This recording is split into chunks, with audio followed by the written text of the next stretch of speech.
My name's Arianna, and I'm from Rhode Island. And although it's a little state, there's one thing that we do have a lot of. That's beaches. A couple of other places that I think of when I think of beachy areas are California and Florida. Now, show of hands, is there anybody that I have in the room that is from either California or Florida? Awesome. One of the other big things that I think of when I think of California and Florida is Disney. And now, I'm a big Disney fan myself.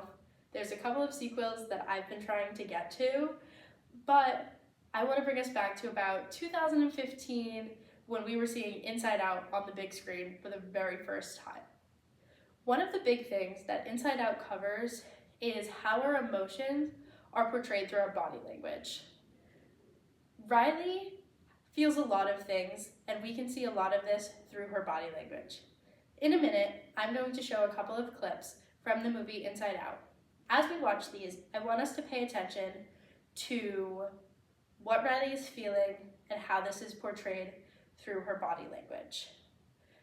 After we watch these, we're going to discuss how we can portray positive body language or negative body language.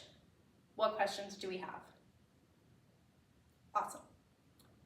I play the videos. All right, now that we've had a chance to see some of Riley's body language and some of her hatred for broccoli, what body language do we see that she's portraying in these couple of clips? One of the things that we see is aggressive body language.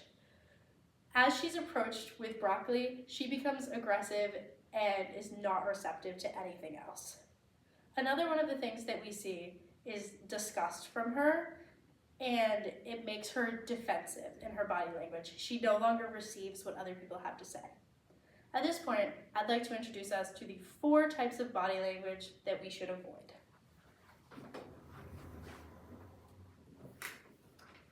And the first one that we should be trying to avoid is aggressive body language.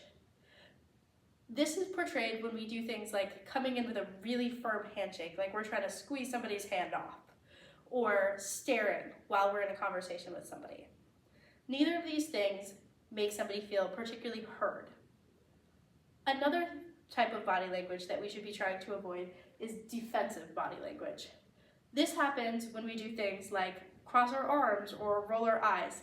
It makes us seem like we're not taking in what somebody has to say to us.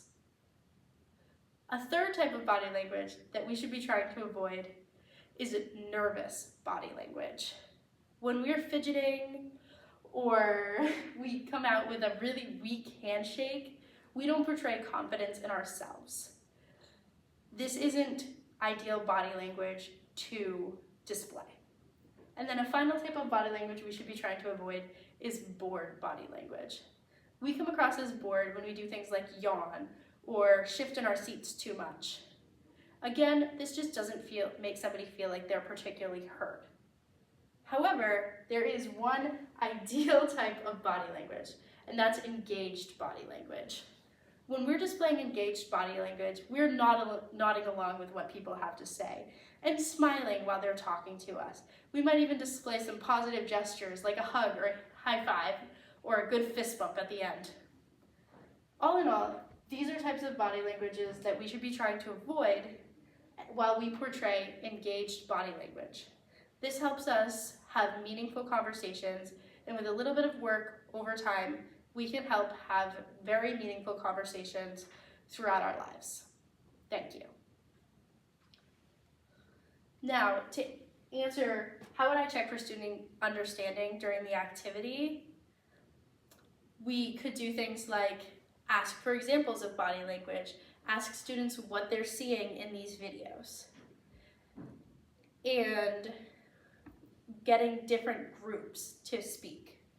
And then how would I build rapport with students throughout this is adding a little bit about myself, adding some humor into everything, and then maybe if the workshop allows for it, breaking up into smaller groups and giving each group an opportunity to share with myself to make myself seem like I'm more on their level and part of the workshop with them rather than just facilitating from the front of the room.